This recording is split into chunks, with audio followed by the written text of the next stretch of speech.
Have you ever felt trapped by sadness? Like a gray cloud follows you, no matter how bright the sun shines? We chase happiness through achievements, possessions, relationships, hoping the next thing will finally be the thing that makes the sadness go away for good. But it rarely works, does it? The promotion feels good for a week. The new car loses its shine. The perfect relationship hits a rough patch, and that familiar ache returns. What if I told you there's a different way? An ancient operating system for the human mind, forged in the fires of Roman legions, debated in the Athenian agora, and whispered in the halls of power by emperors themselves? A philosophy designed not to chase fleeting pleasures, but to build an unshakable inner fortress, a source of durable tranquility that doesn't crumble when life throws its inevitable punches. This is Stoicism. And while the promise of never feeling sad again might sound like hyperbole, mastering its core principles offers something perhaps even more valuable: the power to fundamentally change your relationship with sadness, anxiety, and anger. It provides a formula, tested for over 2 millennia, not for a life devoid of difficulty, but for a life filled with meaning, resilience, and a profound, stable sense of well-being, regardless of external circumstances. Today, we're diving deep into the practical wisdom of thinkers like Marcus Aurelius, the philosopher king, Seneca, the advisor to emperors, and Epictetus, the slave who became one of antiquity's most influential teachers. We'll unpack the core Stoic rules that, when consistently applied, can rewire your response to adversity and unlock a resilient form of happiness you might not have thought possible. Forget chasing butterflies. We're building a foundation. And if you stay with me until the end, I'll share a powerful ancient parable that perfectly captures this philosophy. Now, let's explore the Stoic happiness formula. Rule 1. Focus on what you can control. This is the cornerstone, the absolute bedrock of Stoic practice. If you only take one thing away today, let it be this. Epictetus put it with stark clarity. Some things are within our power, while others are not. Within our power are opinion, motivation, desire, aversion, and, in a word, whatever is of our own doing. Not within our power are body, property, reputation, office, and, in a word, whatever is not of our own doing. Think about that. How much energy, how much emotional turmoil do we waste agonizing over things firmly outside our control? The traffic jam making you late, the sudden downpour ruining your plans, what someone else thinks of you. The global economy, past mistakes, the future's uncertainty. We fret, we rage, we despair, all directed at things we fundamentally cannot command. The Stoics saw this as the primary source of human suffering. It's like trying to command the tides, futile, exhausting, and guaranteed to leave you feeling powerless and frustrated. The antidote: ruthless, unwavering focus on what is within your control. Your judgments, your intentions, your responses, your actions, your character. Imagine you lose your job. It's a shock, it's painful. You can't directly control the company's decision or the economic climate. Fretting endlessly about the injustice or worrying nonstop about finding another job tomorrow won't change the fact that you were laid off. That's the external reality. But what can you control? You control your response. You can choose to see it as a catastrophe, confirming your worst fears about your inadequacy. Or you can choose to see it as an unexpected redirection, an opportunity to reassess, learn new skills, or pursue a path you were previously hesitant to explore. You control whether you update your resume today. You control whether you reach out to your network. You control whether you treat yourself with compassion or descend into self-pity. You control your effort and your attitude. This isn't about pretending bad things don't hurt. It's about recognizing where your power truly lies. Sadness often stems from feeling helpless, buffeted by external forces. The dichotomy of control hands you back the reins, not to the external world, but to your inner world, your mind, your choices, your will. That's your citadel. Protect it, cultivate it, master it. When you focus your energy there, external storms lose much of their power to disturb your peace. Ask yourself constantly, is this within my control? If the answer is no, practice acceptance and redirect your focus to what is. If yes, then act virtuously. This single shift is revolutionary. Rule 2, prepare for trouble. It builds resilience. This sounds counterintuitive, right? We're told to think positive, visualize success, and yet the Stoics actively practiced imagining things going wrong. Seneca advised, rehearse them in your mind. Exile, torture, war, shipwreck. All the terms of our human lot should be before our eyes. Why on earth would they do this? Were they masochists? Not at all. They were realists preparing for resilience. Premeditatio malorum, the premeditation of evils, serves two crucial purposes. First, it inoculates you against the shock and despair of misfortune. Most suffering doesn't come from the event itself, but from the surprise, the feeling that this shouldn't be happening.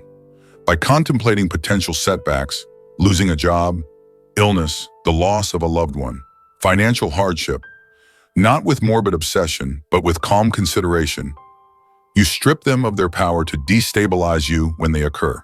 You've mentally walked that path. You've considered how you might cope. When the storm hits, it's not an unforeseen tsunami, but a scenario you've, in a sense, prepared for. The initial shock is lessened, allowing you to move more quickly towards acceptance and constructive action. Imagine you have a major presentation. Positive thinking might involve visualizing applause. Negative visualization involves considering, what if the projector fails? What if I forget a key point? What if someone asks a hostile question? By thinking through these possibilities, you can prepare contingencies. Bring a backup on a USB. Have notes handy. Prepare answers to tough questions. If something does go wrong, you're not paralyzed by panic. You have a plan B, or at least you've mentally accepted the possibility, reducing the emotional fallout.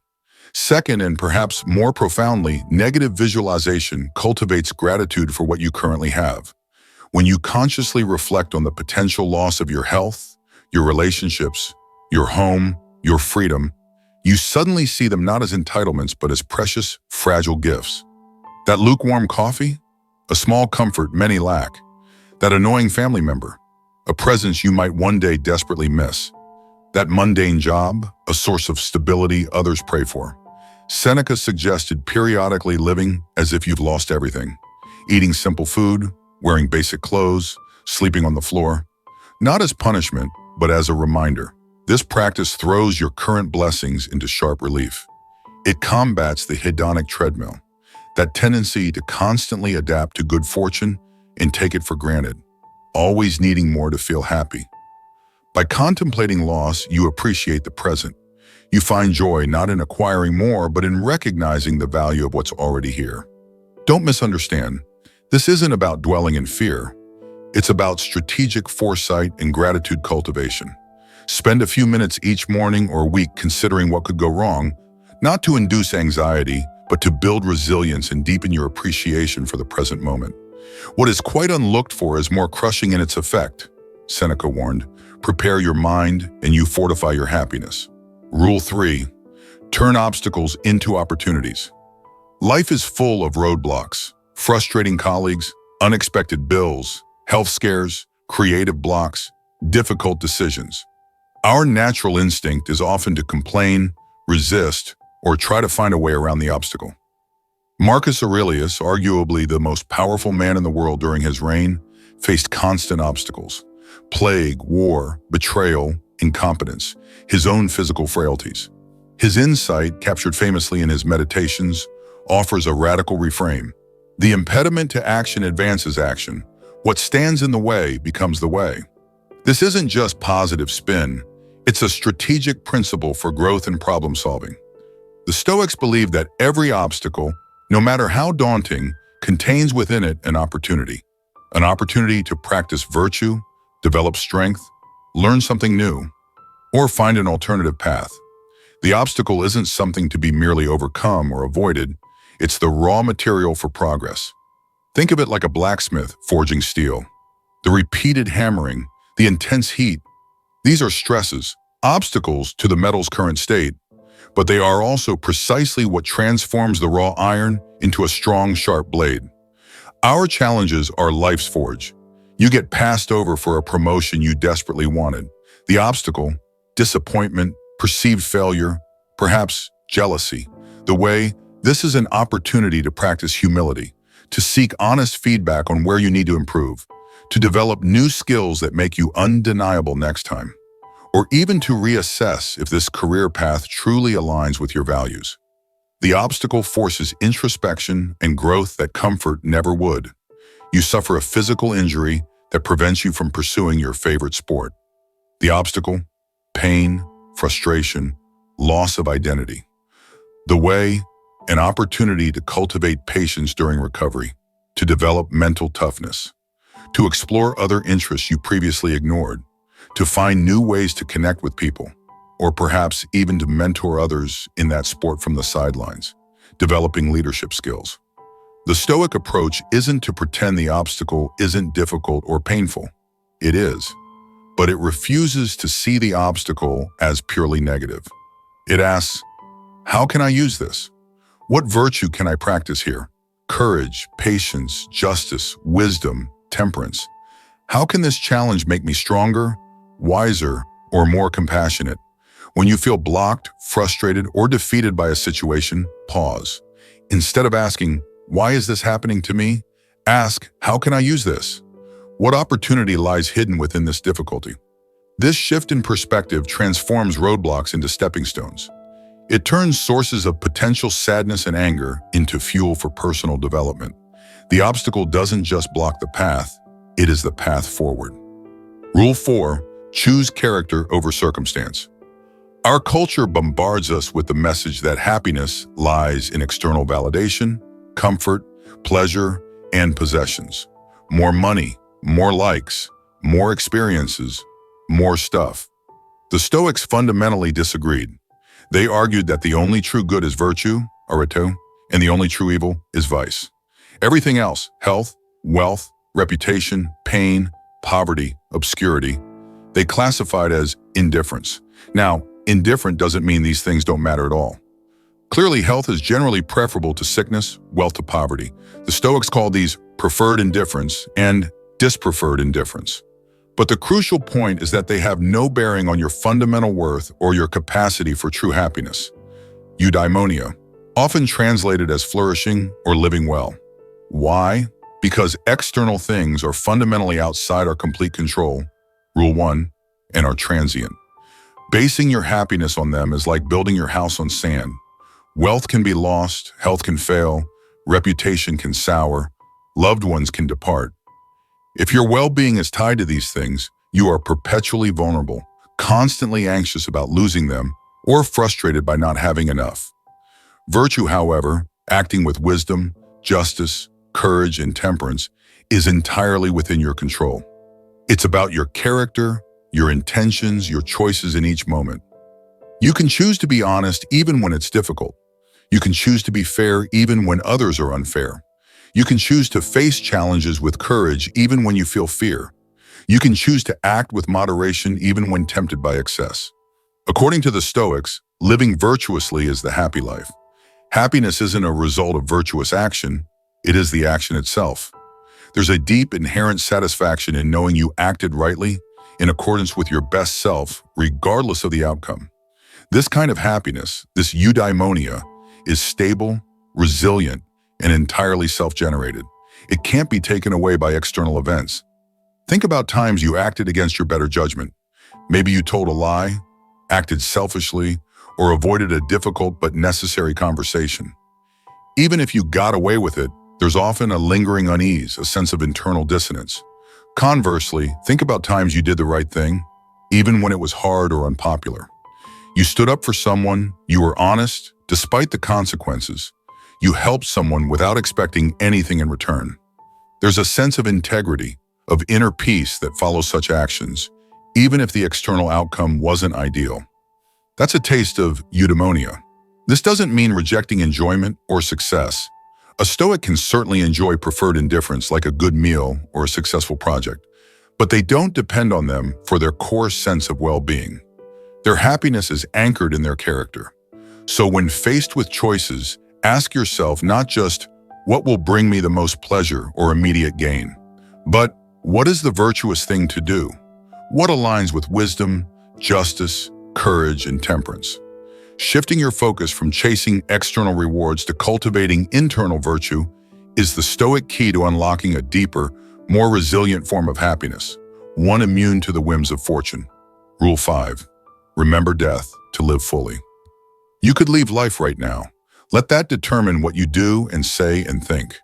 This stark reminder from Marcus Aurelius encapsulates the Stoic practice of memento mori, remember death. Again, this might sound morbid, but like negative visualization, its purpose is profoundly life-affirming. Constantly gently reminding ourselves of our own mortality and the impermanence of everything around us serves several vital functions in the pursuit of a tranquil and meaningful life. First, it clarifies priorities. Faced with the finite nature of our time, trivialities fade away. The petty arguments, the pointless grudges, the obsessive pursuit of status or material wealth, they lose their grip when viewed against the backdrop of mortality. As Steve Jobs famously said in his Stanford commencement address, reflecting on his cancer diagnosis, "Remembering that I'll be dead soon is the best tool I've ever encountered to help me make the big choices in life. Because almost everything, all external expectations, all pride, all fear of embarrassment or failure, these things just fall away in the face of death, leaving only what is truly important." Memento mori cuts through the noise. It forces us to ask, is this essential? Is this how I want to spend my limited time? Is this aligned with my values? It encourages us to focus on what truly matters, our relationships, our contributions, living virtuously. Rule 4. Second, it fosters urgency and action. Procrastination thrives on the illusion of infinite time. "I'll do it tomorrow," we say. Memento mori whispers, there might not be a tomorrow. This isn't meant to induce panic, but purposeful action. It encourages us to seize the day, carpe diem, not in a hedonistic sense, but in the sense of living fully, presently, and meaningfully now. Don't put off expressing gratitude, making amends, pursuing that important project, or simply being present with loved ones.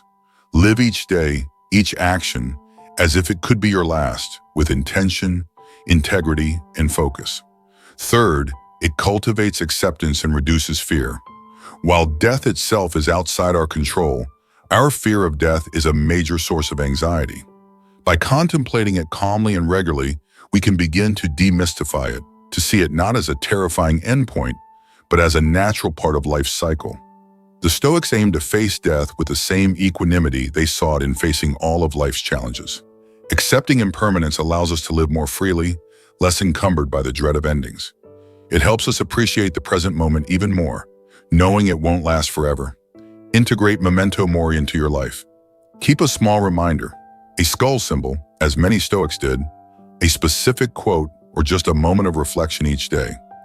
When you feel overwhelmed by trivialities, bogged down by procrastination, or fearful of the future, gently remind yourself, memento mori. Let this awareness guide you back to what truly matters, infuse your actions with purpose, and help you appreciate the incredible gift of the present moment. It's not about being gloomy, it's about living brightly. Rule 6. Love your fate, accept what is. This might be the most challenging, yet potentially the most liberating Stoic principle. Amor fati, love your fate. Not just accept it, not just tolerate it, but actively embrace everything that happens, the good, the bad, and the ugly, as if you had chosen it yourself. Nietzsche, heavily influenced by the Stoics, described his formula for greatness.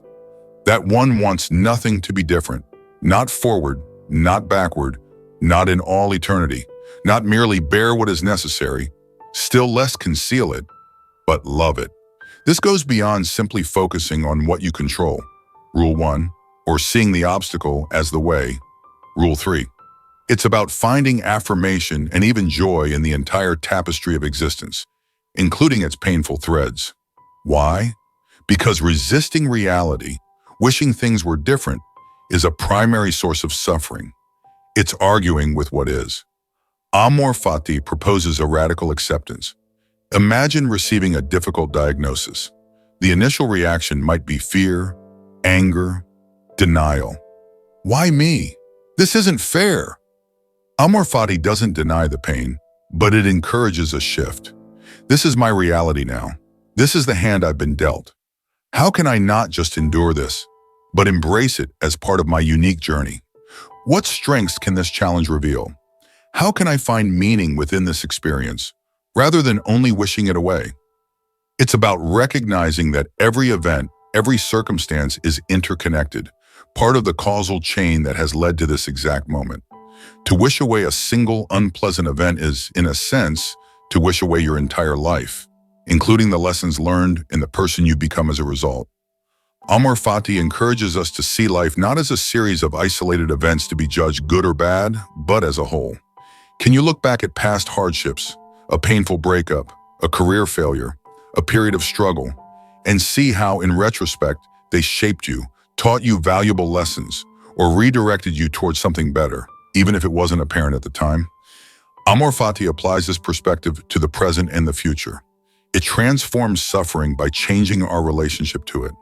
Instead of fighting against the current, we learn to swim with it, even finding power and grace in navigating the rapids. Marcus Aurelius used the metaphor of a fire. A blazing fire makes flame and brightness out of everything that is thrown into it.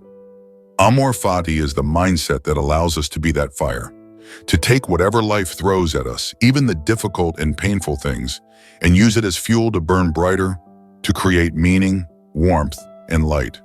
This is not easy. It's perhaps the pinnacle of Stoic practice. It requires immense trust in the process of life and a deep commitment to finding value even in adversity. Start small.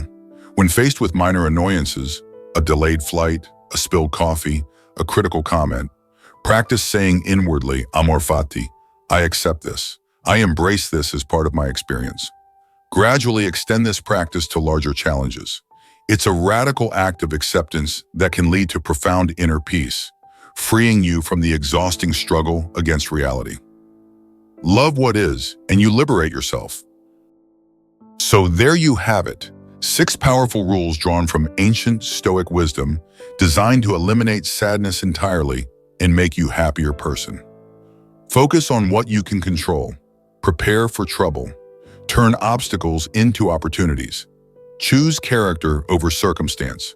Remember death. Love your fate. Mastering these isn't a quick fix. It's not a weekend seminar that instantly transforms you. It's a lifelong practice, a daily commitment to applying these principles in the messy reality of human existence. There will be times you falter, times you react with anger or despair, times you forget to focus on your control or embrace the obstacle. That's okay. The Stoics were human too. The goal isn't perfection, but progress. Each time you catch yourself, each time you consciously choose a Stoic response over an impulsive reaction, you strengthen that inner citadel. The promise isn't a life free from pain or difficulty. Such a life doesn't exist. The promise of Stoicism is a life where you are not defined or destroyed by pain or difficulty. It's the promise of inner freedom, resilience, and a deep, abiding sense of purpose and well-being, a eudaimonia, that comes from living in accordance with reason and virtue.